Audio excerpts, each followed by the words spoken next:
Pensamiento Libre. Un espacio para el análisis y lectura de la coyuntura nacional e internacional. Personajes de la vida política, social y económica. Es una ventana a la historia, la cultura y las bellas artes. Conducido por Noel Navarro. En este momento iniciamos una edición más de Pensamiento Libre, una luz en la noche de los pueblos. ¿Qué tal, amigos? Muy buenas noches, bienvenidos a su programa Nuestro Tiempo, correspondiente a este 22 de octubre. Es un programa pregrabado en los estudios de Quetzalí Televisión, Pensamiento Libre, para Canal 4 Oro Rey Network, desde San Pedro Zacatepeques, en el departamento de San Marcos, República de Guatemala, para el mundo, a través de nuestras cuentas de Facebook, Twitter y YouTube. Regularmente el programa pregrabado que se transmite por Canal 4 dura alrededor de 45 minutos, que es lo que nos da la dirección del canal, pero usted puede ver el programa completo a través de las cuentas que ya mencionamos. Desde el switcher central, Marco Augusto y un servidor, Noel Navarro, desde el set del programa Nuestro Tiempo, para una ventana abierta a las diferentes corrientes del pensamiento, les damos la más cordial bienvenida. El tema de hoy, tenemos un análisis de coyuntura y tenemos como invitado ya oficial de este programa el licenciado Aquiles Fallase, a través de la plataforma de Zoom desde la ciudad capital. Los temas que vamos a tocar el día de hoy y la coyuntura que abarca más o menos de septiembre para esta fecha. Pues en importancia de hechos tenemos el enfrentamiento de un vendedor de huevos con la Policía Municipal de Tránsito de la ciudad capital, allá por el Senma, y que este es un hecho que abre a debate nacional lo que ha venido ocurriendo con estos entes, la Policía Municipal de Tránsito, la Policía Municipal, inclusive la Policía Nacional Civil, y la percepción que tienen los ciudadanos acerca de estos entes. También tocaremos la elección de la nueva Junta Directiva del Congreso de la República para el año 2022, en donde sale electa, es el segundo caso que se da en la historia del Congreso, Shirley Rivera, representante del oficialismo. Y por último, vamos a tocar un tema también importante, como lo es la sexta cumbre de los estados latinoamericanos y del Caribe, CELAC, realizada el pasado 18 de septiembre. Para ello, pues tenemos aquí al licenciado Aquiles Fallase, a quien le damos la más cordial bienvenida. Licenciado, en este caso, buenos días, bienvenido a Nuestro Tiempo. Digamos que son buenas noches para toda la audiencia, buenas noches para usted, Noé, y gracias por la invitación.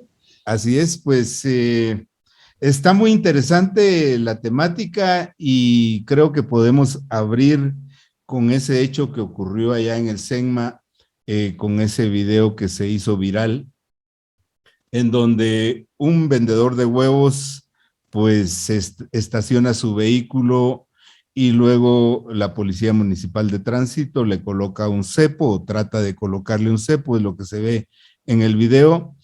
El vendedor lo increpa, se enoja, se sobresalta y le dice que la multa que le va a poner de 500 quetzales significa para él una semana de trabajo. Luego intenta huir con el cepo. El policía, para evitar que se llevara el cepo, trata de no dejarlo entrar a su vehículo, por lo cual culmina en una pelea que es arengada, que es motivada por la población, en donde empiezan a gritar uno a uno, como quien dice, llamando al ego, pues a la hombría de cada uno de los participantes, que se agarren o que se tomen, que se libren a manadas, uno a uno.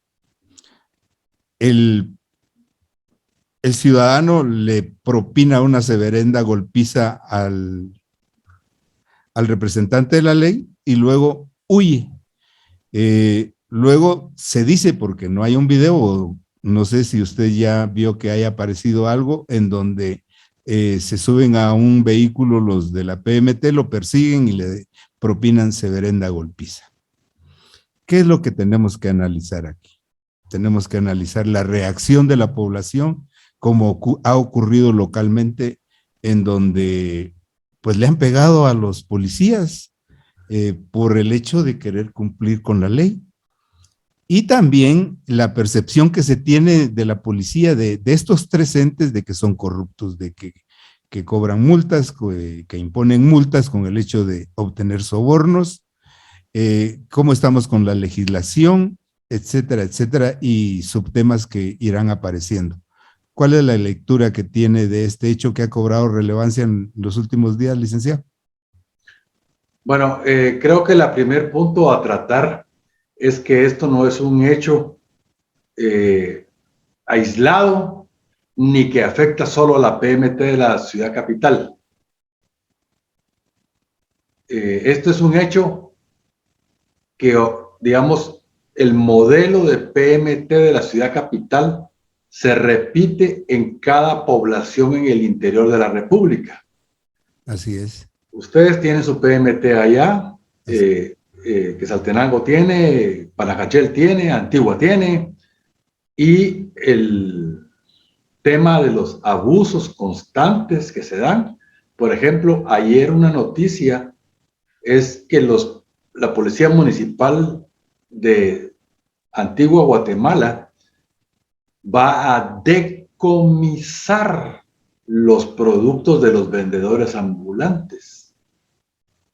¿Por qué y de dónde? ¿Bajo qué amparo legal?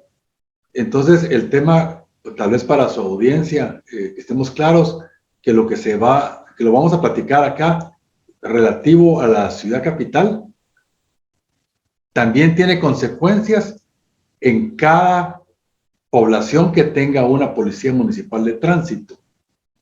Y entonces el tema es de interés general porque tenemos que ver cómo lidiar con una autoridad que se está saliendo de control.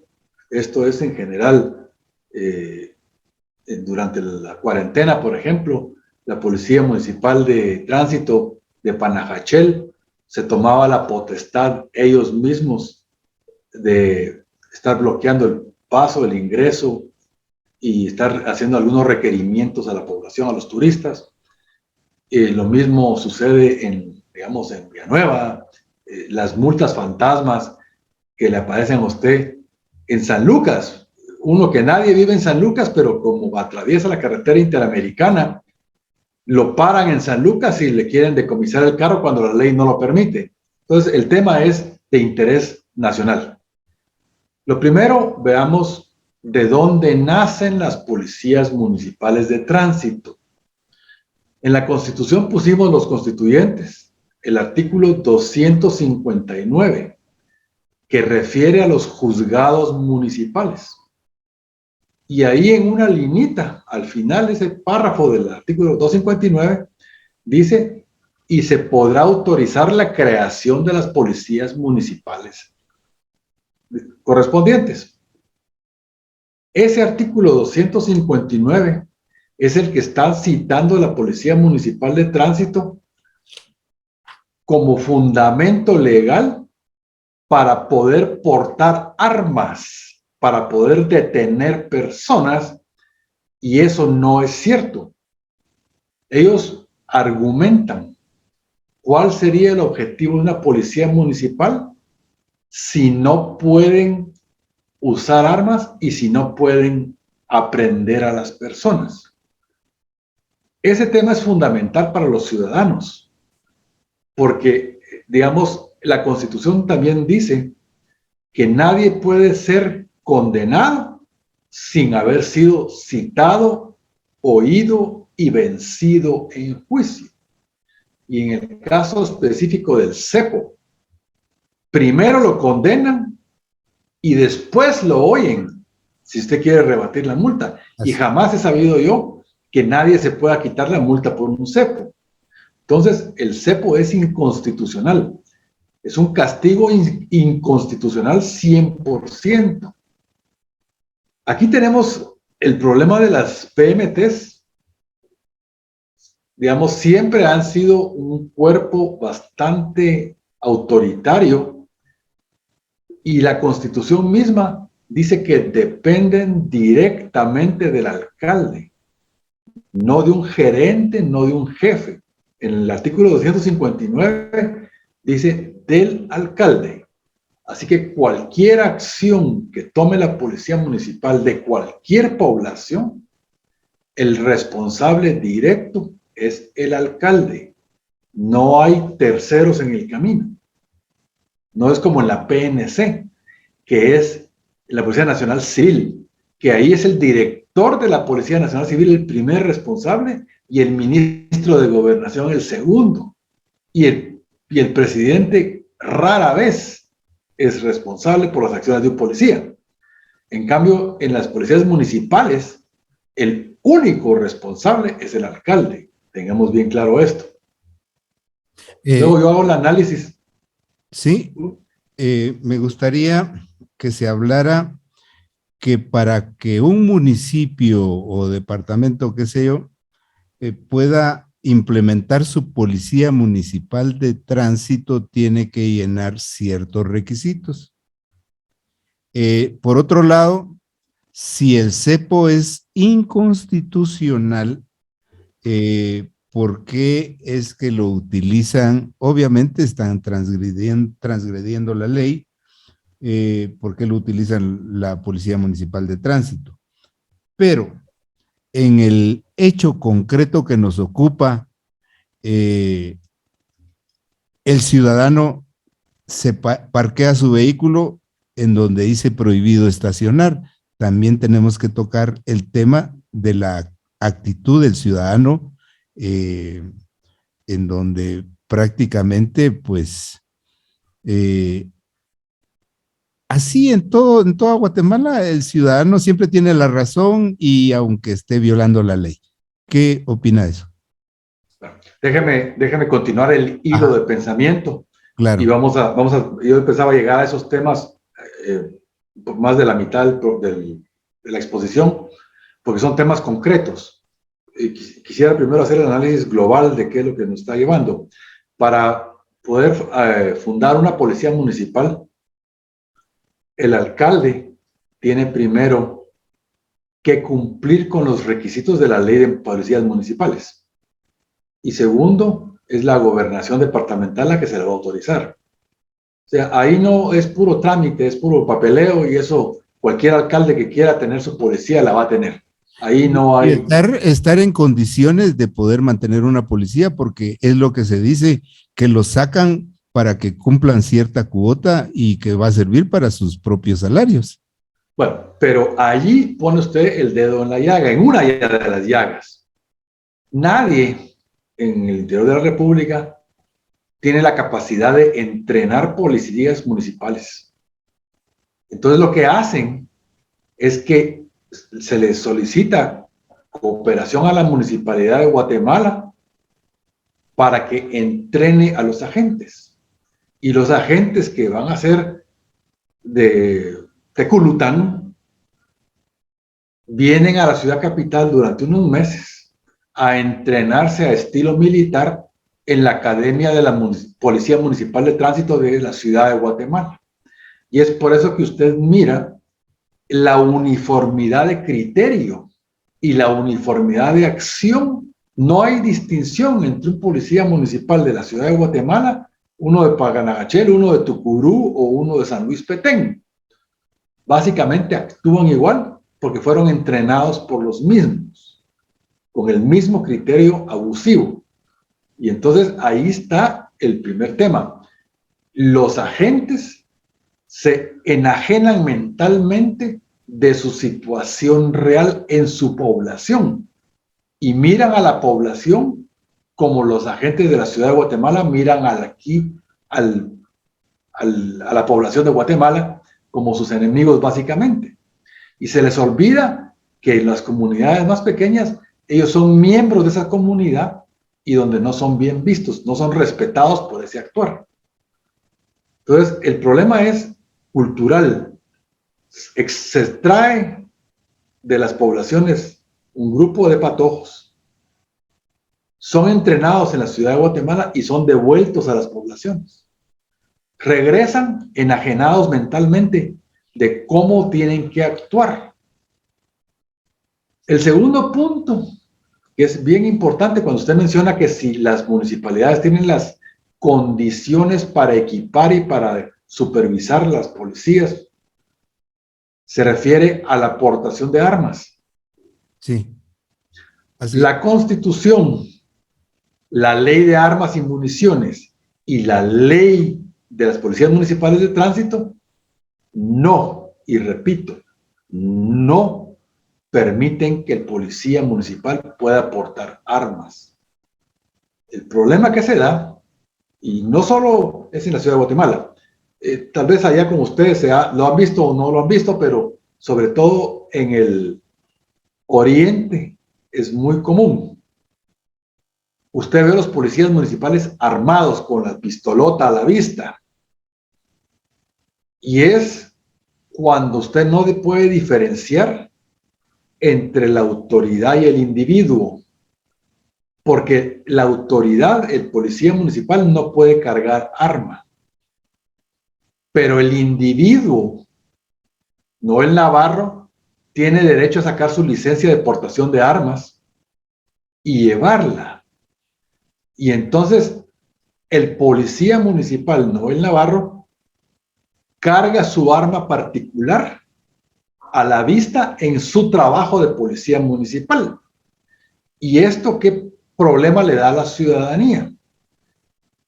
Aquí les hace el ciudadano no puede distinguir entre la autoridad armada, no el navarro, o el individuo armado, no el navarro.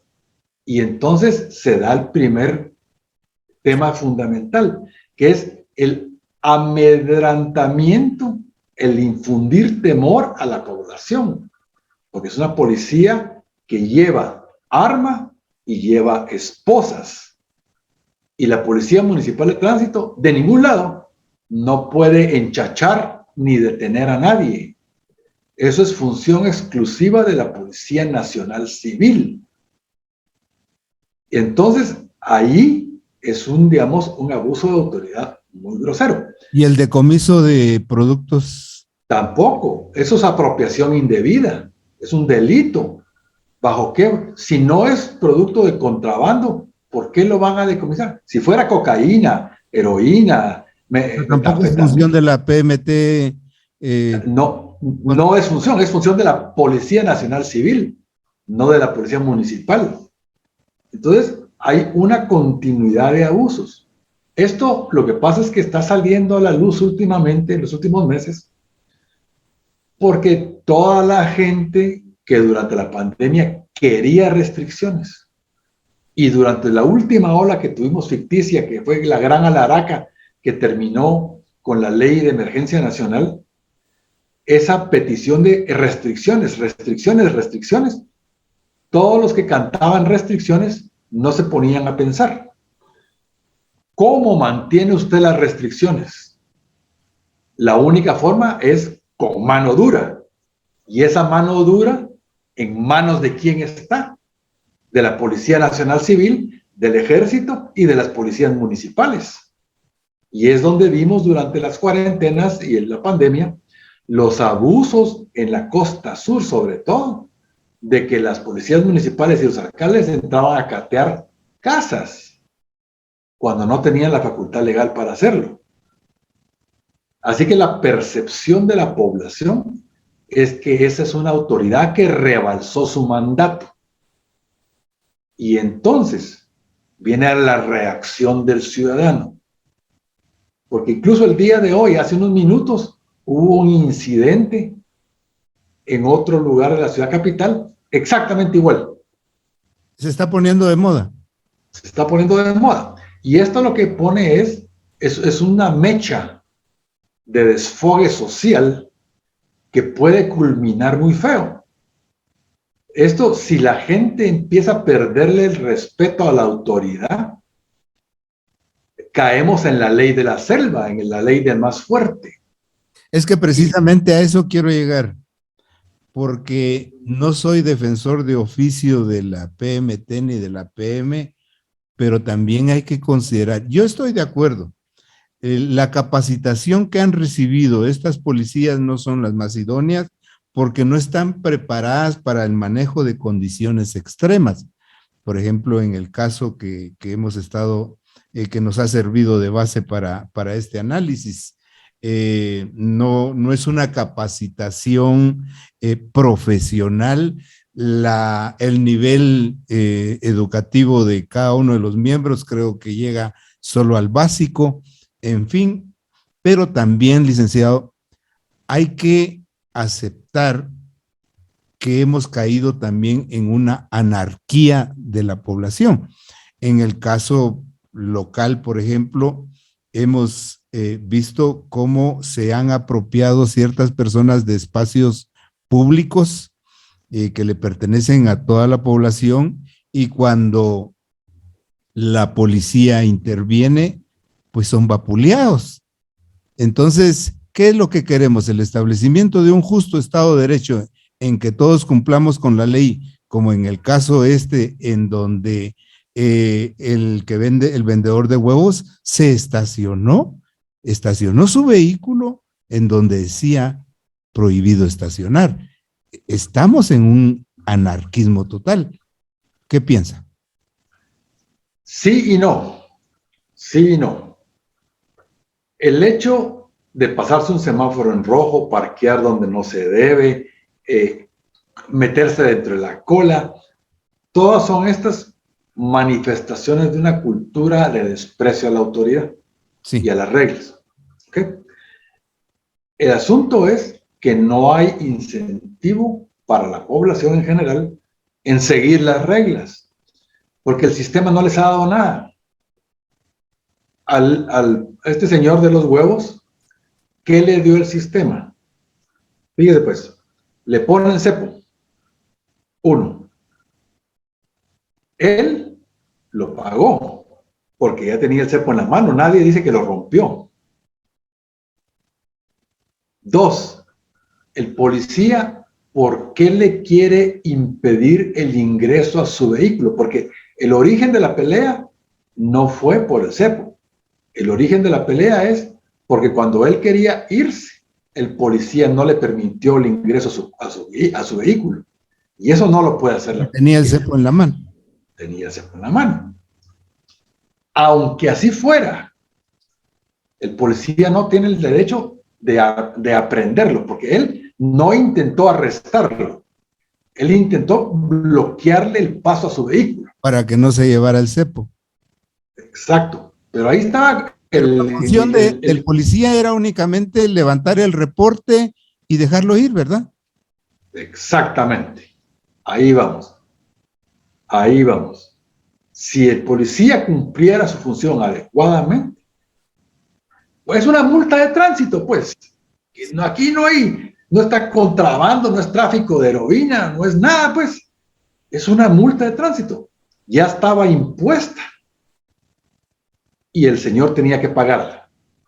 ¿Por qué tenía que bloquearle el acceso y buscar pelea? Porque aunque la vapuleada la haya recibido el policía municipal de tránsito, el causante fue el policía, porque se le quiso meter para impedir el paso a su vehículo. ¿Y bajo qué pretexto legal? ¿Lo voy a arrestar o le voy a impedir que se vaya? ¿Cuál de los dos? Claro. Ahí, eso es pura problema del policía. Claro, la reacción del ciudadano, muy mal. Ese es el tema central también. ¿Okay? La reacción del ciudadano, terrible, porque cuando usted se pone a retar a la autoridad, está cometiendo un delito y un problema psicológico. Primero, la agresión a la autoridad es delito. ¿Okay? Y lo segundo es que está generando como usted hablaba, una anarquía.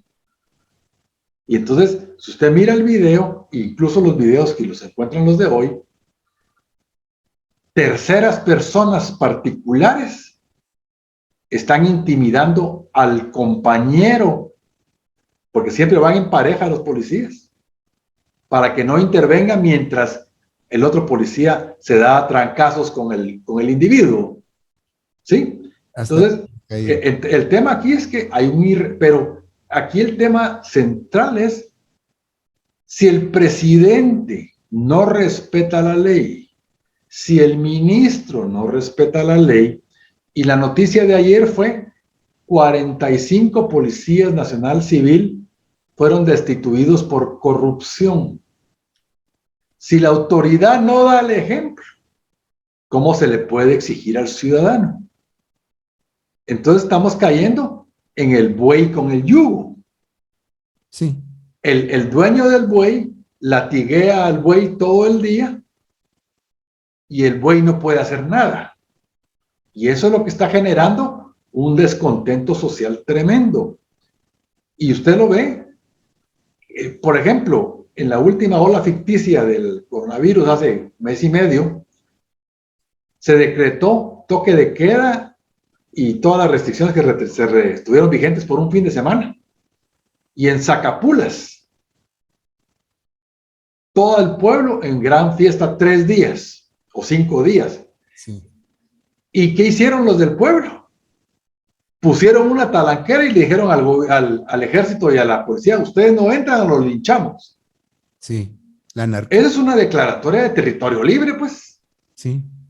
¿Me entiende? Y es ahí a donde vamos, desafortunadamente. Delicado. Esa es la conclusión que usted nos va a dar ya, porque vamos a cerrar este segmento.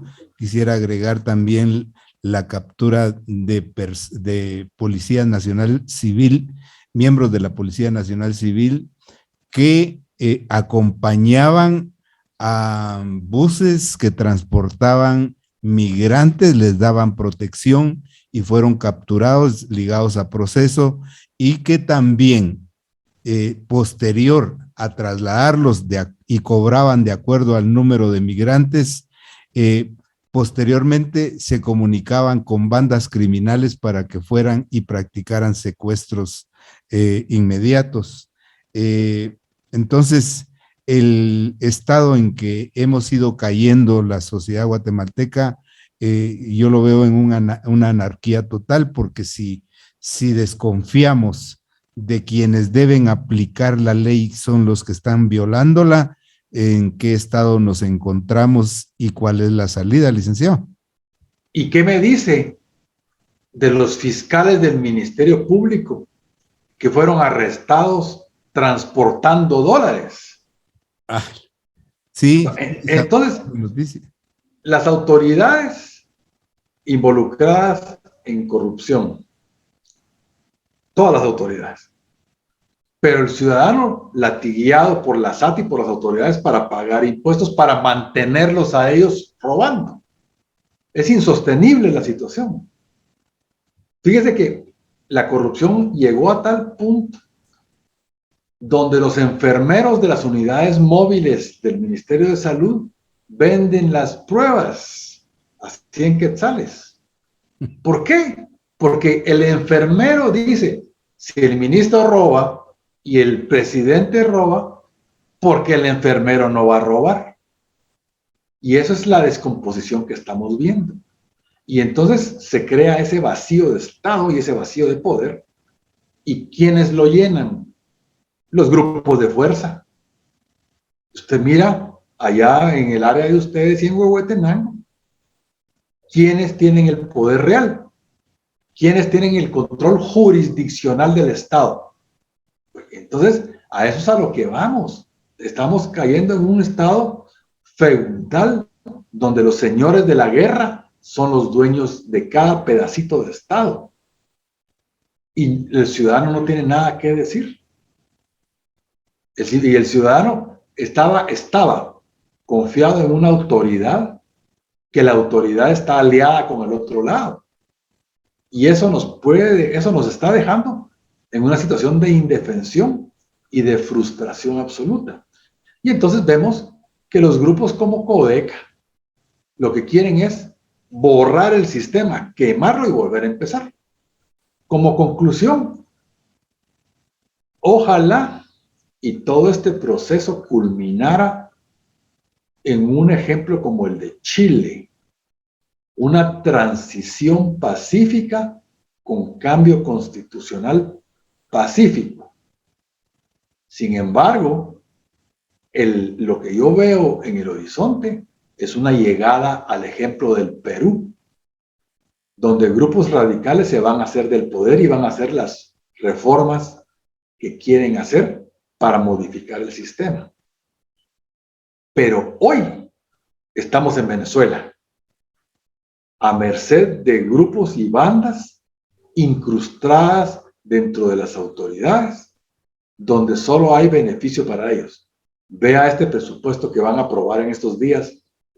Es básicamente una canasta de huevos para que se lleven todos los huevos. Esto nos lleva al siguiente tema, que es la elección de la Junta Directiva para el año 2022. Usted nos dice que hay que hacer una recomposición del Estado a través de una, pues, constituyente, o ¿qué es lo que procede en este caso? Ya hemos llegado al punto de no retorno. Ya estamos en el río, en el momento donde empiezan los rápidos hacia la catarata. Ya es, básicamente, en mi punto de vista, es imposible regresar. Pero eso va, digamos, la catarata, el fondo es la explosión social. Exactamente, exactamente. Desafortunadamente, no hay muestras de que esto vaya por ningún camino. La solución todavía sería posible con una reforma legítima, porque todas las reformas son legales, pero una reforma legítima del sistema electoral, para que dentro de año y medio efectivamente tuviéramos entidades representativas que pudieran empezar un proceso largo de reformar el Estado. Eso requiere de una reforma constitucional, o reformas a la Constitución. Quiero también aclararle a nuestra población, porque muchos jóvenes no lo saben, el licenciado Fayase estuvo en las reformas de la última reforma que sufrió la Constitución de 1985. Sí, licenciado. No, yo fui, en 1985 hubo una Asamblea Nacional Constituyente que emitió una constitución nueva. No es reforma. No, se cambió totalmente la constitución que teníamos anteriormente, fueron reformas. Se tiró a la basura y se hizo una nueva. No, la modificación del sistema electoral no necesita reforma constitucional. Necesita un cambio profundo de la ley electoral y de partidos políticos y las instituciones que controlan el proceso, como el Tribunal Supremo Electoral. Pero sin embargo, eso en la situación actual depende de que los diputados y los magistrados quieran. Pero si ellos están siendo beneficiados, ¿qué van a querer? No. Entonces, eso nos lleva al tema de la elección del Congreso del día de ayer. Son pactos políticos entre grupos ilegítimos, donde el problema real y fundamental no está en el oficialismo. El oficialismo, a través de la historia, ha operado para tener mayoría en el Congreso. Si veamos el caso de Jorge Serrano, que es el más extremo. El caso de Jorge Serrano llegó a tal punto como el que estamos hoy, donde él estaba desesperado de tanto transar y negociar con los diputados. Y un día amaneció de mal humor y se echó el decreto de cierre del Congreso. Este presidente no, este presidente tiene una habilidad negociadora increíble. Aguanta y tranza y amenaza y logra lo que quiere. Eso es lo que se espera de cualquier oficialismo. Lo que estamos viendo ahora es demasiado descaro, como usted decía, que el pisto sale de los constructores para dárselo en efectivo a los diputados. El tema donde está el punto de quiebre, sin embargo, es en la famosa oposición. Usted me va a decir que la famosa oposición, que es, yo le apodé la oposición tiktokera, porque solo se dedican a hacer TikToks para decir que están de oposición y no hacen nada. Pues, ¿usted cree que ellos no están aceitados, embarrados y untados? Sí, por eso es que Ninguna bancada del Congreso se salva de eso. ¿usted cree que ellos no están payaseando y haciendo como que hacen oposición, pero no están recibiendo igual? Qué casualidad que cuando necesitan 81 votos, consiguen 81. Cuando necesitan 101, 101. Cuando necesitan 107, 107. ¿Esa oposición dónde está entonces? Si siempre consiguieran 81 votos, habría 79 de oposición. Y ahora una oposición que prescindiera de eso, ¿podría subsistir en el Congreso? No pueden, no pueden. Simplemente no pueden hacerlo. El sistema no lo permite. El sistema tiene una salida extrema, que es la renuncia y disolución del Congreso. Si 79... No, una cosa es que el presidente lo disuelva y otra cosa es que 79 diputados renuncien. Y eso jamás se daría. Eso no se va a dar nunca. ¿Por qué? Porque hasta el diputado más raso tiene beneficios que no quiere dejar. Es que invirtió en su candidatura también. Se invirtió 4 millones en su candidatura. Claro, ahorita en el gobierno pasado no sacaron las cuentas, pero ahorita les ha sobrado pisto, pues. Entonces, ¿a dónde vamos? El próximo proceso electoral va a estar dominado por los 3 actores de siempre. Sandra Torres, que se convirtió en la fábrica de presidentes, porque a la gente se le metió que con tal de que no quede Sandra, que quede el otro. Sí. Y siempre resulta peor. Veamos a Jimmy y veamos este caso. Suri Ríos, que desde la época del año 70 y 74. Lo intentó. No lo intentó ella. Es la heredera del poder del papá, de los grupos que la afianzan en el poder. Y el actual clica que nos gobierna, que siempre es el candidato oficial, el que tiene mucho que desear, mucho que decir, aunque no logre ser electo. Y luego tenemos el agravante de que se mira que el Tribunal Supremo Electoral va a descalificar todas las demás candidaturas. Entonces, usted, ciudadano, en el año 2023, le damos 3 opciones: herpes, sida o cáncer. ¿Qué quiere? Digamos, el tema de la elección de la diputada Shirley, pues es una diputada de primera generación, es su primera legislatura. Es de un partido que ya está cancelado. Es de un partido que no tiene ni siquiera votos dentro del Congreso. ¿Qué es lo que esto significa?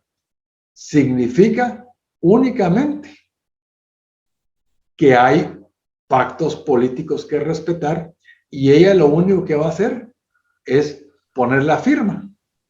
Todos los operadores de siempre son los que van a continuar operando el Congreso. ¿Cuál era el poder real de Alan Rodríguez? Pues los grupos paralelos que siempre lo han apoyado. ¿Por qué el caso específico del unionista de Álvaro Arzú Escobar? Apoyó al gobierno actual, apoyó la guerra contra de Jimmy contra la CICIG, en beneficio propio de su familia. Y ahora él se declara de oposición. Pues, ¿quién le cree? ¿Quién cree que Álvaro Arzú puede ser oposición de nada ni de nadie? Así que ahí estamos fritos. Así que mi predicción y conclusión para el tema este es que en el año 2023 vamos a poder escoger entre el SIDA, el herpes y el cáncer. Usted decida de qué se quiere morir.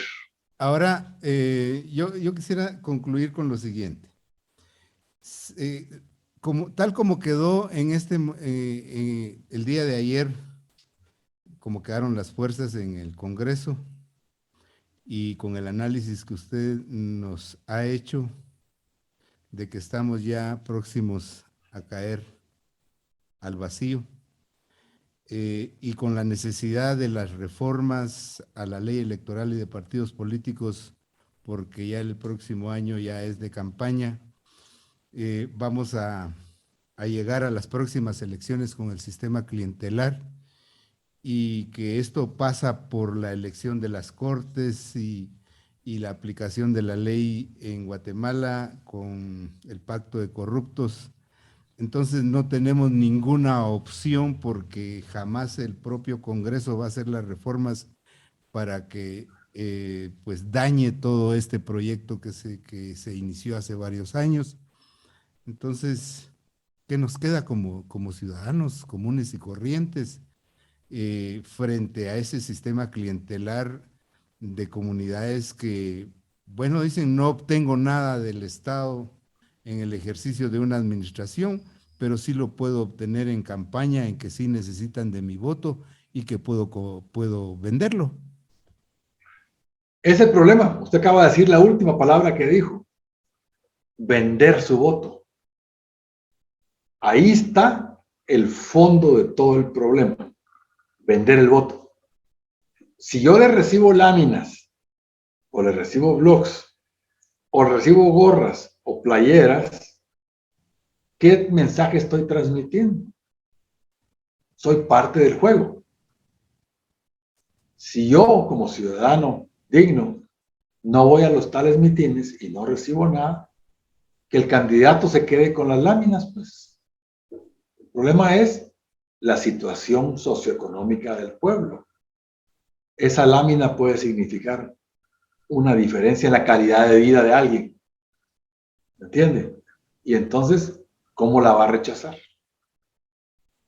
Se habla de compra de votos si usted le toma foto a su voto y lo puede demostrar.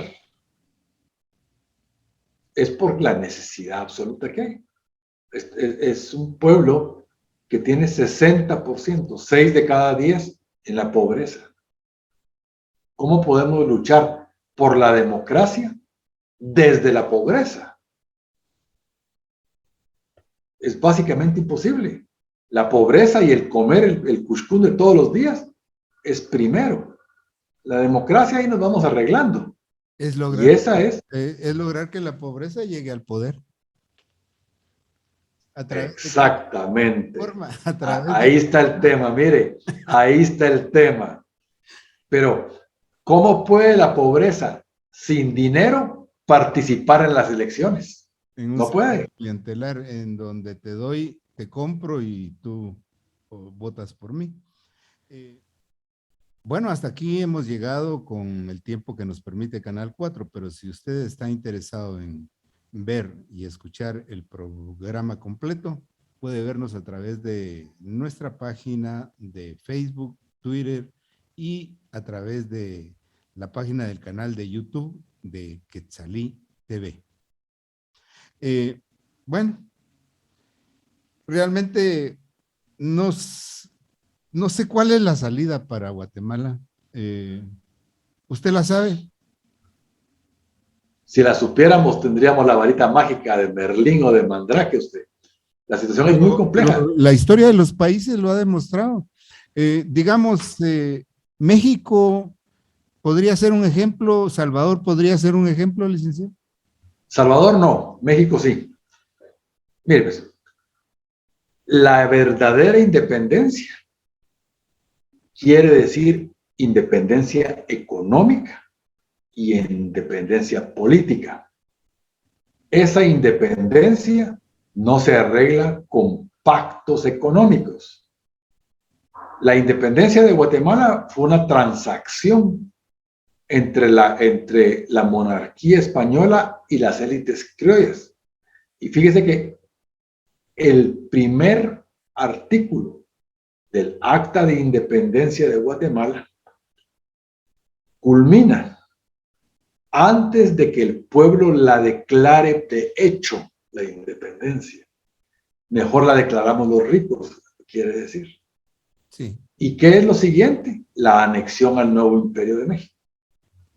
Mi conclusión es que si usted quiere verdadera independencia financiera y verdadera independencia política, eso cuesta sangre. José Martí, Simón Bolívar, la Revolución Mexicana, la Revolución Americana, la Revolución Rusa, la Revolución China, todas han llevado sangre. Y usted mira aquí a la vecindad el orgullo de ser mexicano, porque a los mexicanos les costó 1 de cada 5 vidas su revolución. Sí. Todas las familias dieron un muerto para esa independencia mexicana y la soberanía mexicana. ¿En Guatemala qué? ¿En Guatemala y Centroamérica qué? Un Sí, clan económico festejó la independencia en su mansión con vinos y jamones. sí, pero el dilema es de que ese aporte creo que Guatemala también ya lo dio en la Guerra de los 36 años y ya el desarrollo humano, el desarrollo de universal, en la cultura universal ya no nos permite que volvamos a poner familiares para poder cambiar las cosas, porque entre comillas hemos ido fortaleciendo la democracia, pero en esta democracia guatemalteca no hay posibilidad de hacer ese cambio de sistema por la vía civilizada.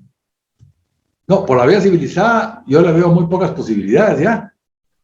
El momento del cambio civilizado ha estado en varias ocasiones a través de la historia y no se ha construido sobre él. La última oportunidad de un cambio civilizado se dio en 1985, 1982 con el golpe y la culminación con 1985 con la nueva constitución. Ajá. Ese fue un cambio, una transición pacífica, pero se dejó de construir sobre ella. La vez anterior fue la que vamos a celebrar mañana, que es la revolución del 44, Yes. que se construyó sobre ella 10 años y luego vino el golpe de la CIA en contra de Arbenz. Antes de eso había habido la revolución del 71, de 1871, que fue mal construida porque fue donde Justo Rufino Barrios, en lugar de construir sobre el beneficio del pueblo, les expropió las tierras y se los dio a los terratenientes. Entonces, ocasiones han habido. Lo que no ha habido es una capacidad política de construir sobre eso. Y esto nos lleva al siguiente tema, porque la ONU fue establecida posterior a la Segunda Guerra Mundial para que no se repitiera eso, ¿verdad? Pero en la actualidad se han, pues, se han establecido varias organizaciones para la concertación, para el intercambio de ideas, como es la ONU, la OEA, Parlamento Centroamericano, en fin, una serie de entidades internacionales donde participan varios países, casi la mayoría de países.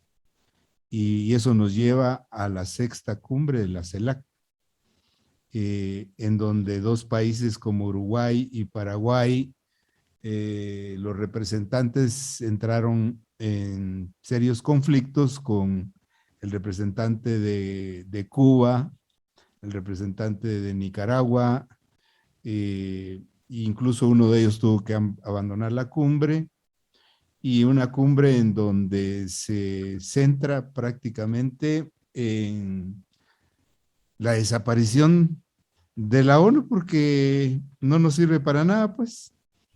Eh, y yo me pregunto, y como la mayoría de sanpedranos, marquenses, guatemaltecos de la calle, que tal vez ni han oído mencionar estas organizaciones, ¿para qué me sirven a mí como ciudadano? ¿Qué obtengo yo de esto? Porque también hay una inversión. En el caso del Parlacén, estamos manteniendo una cueva de expresidentes que lo único que llegan a hacer ahí es cubrirse de inmunidad, pues. Entonces, ¿cuál es la lectura que tiene la sexta cumbre y para qué me sirven a mí estas entidades?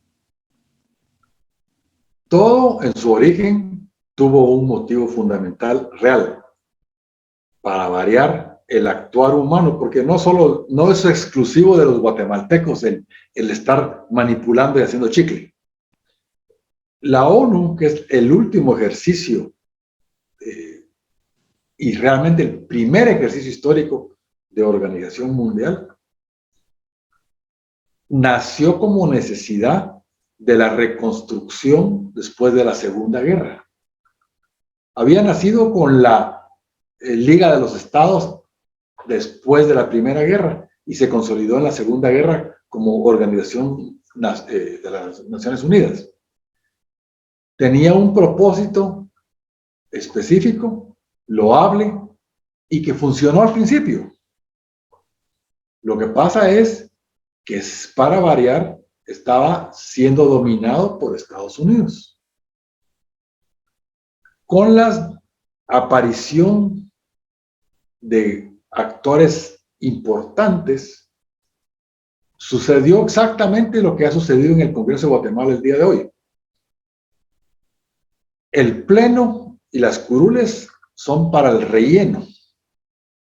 El poder está en los jefes de bloque. ¿Quiénes son los jefes de bloque de la ONU? El Consejo de Seguridad. Y se reservaron los gringos, así guardadito, el derecho de veto. Entonces, los 5 miembros del Consejo de Seguridad de la ONU tienen derecho de veto. No importa lo que el Pleno y el Consejo en general quiera, si al Consejo de Seguridad, que son China, Rusia, Estados Unidos, Inglaterra y Francia, no les parece a uno de ellos, con un veto, no es voto, un veto, sí, es suficiente para detener el proyecto. 194 países no están de acuerdo con el bloqueo de Estados Unidos a Cuba y han votado 7 veces para levantarlo. Y Estados Unidos siempre se ha opuesto en el Consejo de Seguridad. Eso no ha pasado, ya llevamos 20 años con ese trámite. 185 países no reconocen a Taiwán y Estados Unidos se ha opuesto. Entonces, a raíz de la ONU, se crearon organismos como la Organización de Estados Africanos, la Organización de Estados Americanos, que es la OEA, que esa es a la que usted estaba refiriendo, que la quieren eliminar. La OEA y la carabina de Ambrosio. Creo que es más efectiva la carabina. Y entonces, ante la imposibilidad de que la OEA haga nada, ni ningún beneficio de nadie, algunos estados independientes han creado, por ejemplo, el ALBA, con la época de Chávez, el CELAC, con otros movimientos. Entonces son organizaciones de papel. No tienen ningún significado, yo les doy muy poca importancia y cero esperanzas de nada. ¿Por qué? Porque usted ha oído el dicho. El poder se maneja en los corredores de la política. No se maneja en las cumbres frente a las cámaras. Entonces, todo se maneja a escondidas. Pero esos intentos por evitar que se den casos como Estados Unidos, que se ha convertido en el gendarme y que esos vetos, digamos, su incumplimiento en el control de gases, la emisión de gases, etcétera, etcétera, no han servido, no han servido definitivamente porque nacen con ese objetivo de llegar a acuerdos internacionales, mundiales, etcétera, etcétera, ¿verdad? Sí y no. El tema es, póngale, el Acuerdo de París sobre cambio climático. Estados Unidos lo firmó, se comprometió junto con el resto del mundo. Vino Trump y se salió. ¿Me entiende? Entonces, estamos igual que Guatemala, pues.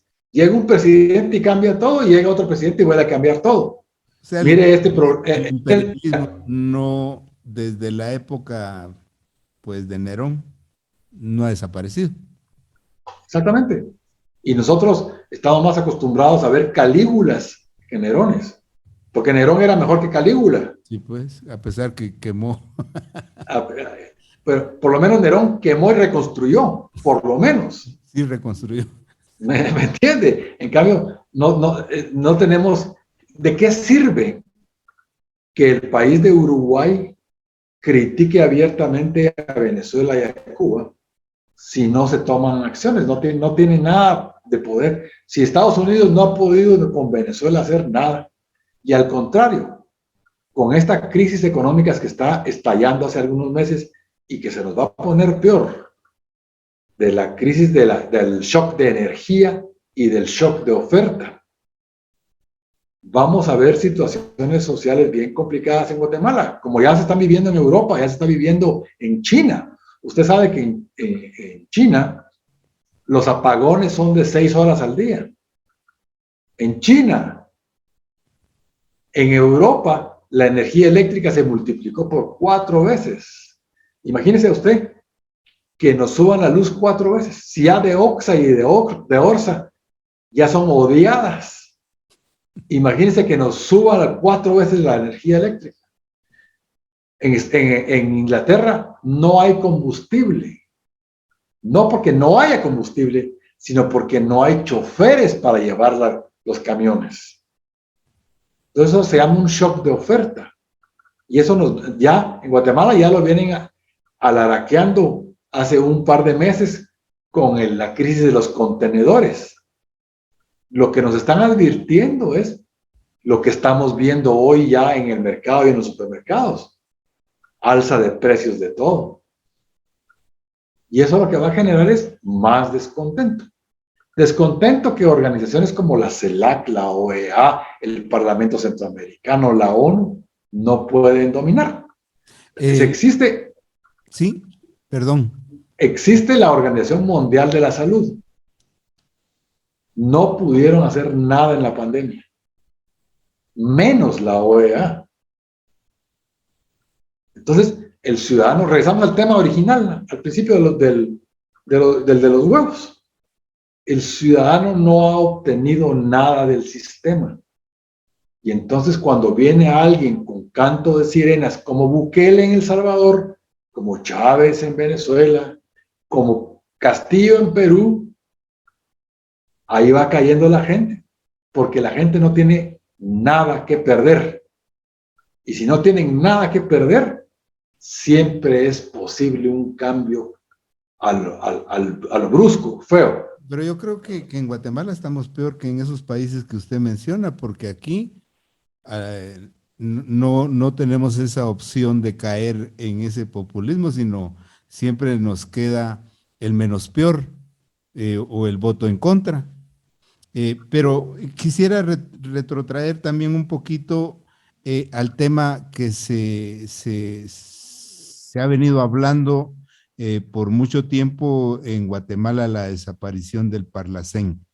¿Esto a través de qué mecanismo tendría que hacerse?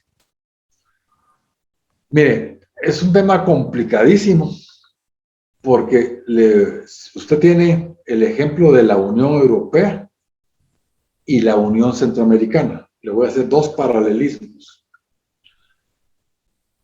El CIECA, Sistema de Integración de Centroamérica, y el SICA, otro igual, son más antiguos que la Unión Europea.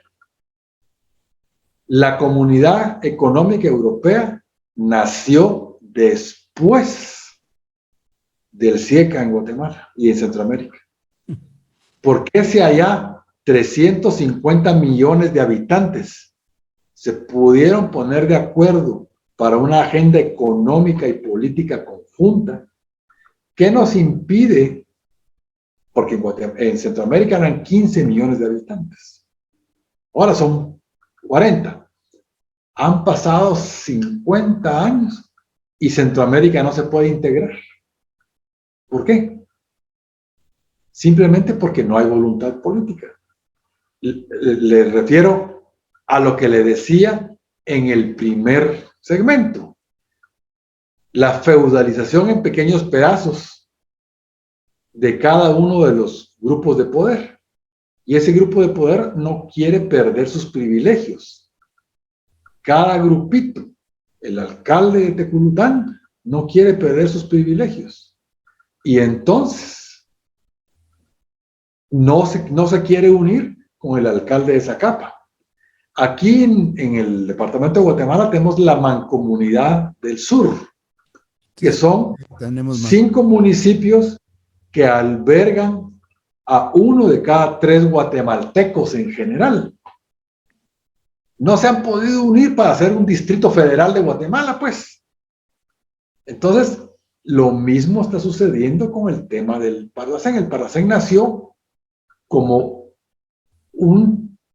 digamos, fue como el Parlamento de la Unión Europea, ¿sabe a quién tomó de ejemplo? Al Parlacén. Claro. Sí. Es increíble. Tiene más tiempo y sin embargo no se hace nada. Capaces de ponernos de acuerdo. Ahora, el problema fundamental del Parlacén es uno, como sus decisiones no son vinculantes. Cualquier cosa que digan, a los líderes les pela en guatemalteco. Entonces, son como periquitas hablando. O sea que sí es importante mantener una institución de esta naturaleza, pero también que no sirva para que ahí se vayan a refugiar corruptos como Jimmy Moore. Una falla fundamental del Parlacén es el hecho de que los expresidentes y exvicepresidentes puedan caer ahí automáticamente su primer periodo. Eso sí es una falla fundamental. Los demás miembros del Parlacén son electos. Son electos con el mismo sistema perverso, con las mismas listas chuecas, con los mismos partidos podridos. Entonces, no hay representatividad. ¿Y quiénes llegan al Parlacén? Los hijos de los líderes y los hijos de los financistas, pues a recuperar su inversión. Sistema ingrato, ¿verdad? Así es. Bien, licenciado, pues muchas gracias por haber atendido nuevamente la invitación. Ha sido muy agradable platicar con usted. Creo que lo vamos a dejar para un análisis quincenal. Este programa lo teníamos planificado desde hace tiempo, por razones de salud no fue posible hacerlo. Sin embargo, pues ha estado muy interesante los 3 temas que hemos abordado. Esperamos que haya quedado algo para la población y pues solo escuchamos pues una conclusión general, una recomendación y el saludo para la audiencia de Quetzalí TV y de Nuestro Tiempo de Canal 4. Bueno, la conclusión y mi recomendación, como usted me la pide, es necesitamos participar. No podemos estar viendo el fútbol y tomándonos las chelas y no participar, porque después no podemos exigir. Hay que participar. En el COCODE, en el COMUDE, en el CODEDE, en las elecciones, en el comité de los Boy Scouts, en el comité de las enfermeras, de los bomberos voluntarios, donde quieran, el comité de padres y maestros, hay que participar. Incidencia ciudadana, participación ciudadana, ejercer ciudadanía, etcétera, etcétera. Muchas gracias, licenciado. A ustedes también allá en casa les agradecemos el favor de su atención y nos vemos en otro similar. Buenas noches. Finalizamos una edición más de Pensamiento Libre. Le dejamos la invitación para otro similar y lo invitamos a seguir Quetzalí Televisión con Pensamiento Libre a través de nuestras redes sociales de Facebook, YouTube y Twitter. Pensamiento Libre, una luz en la noche de los pueblos, una manera diferente de hacer televisión. Hasta la próxima.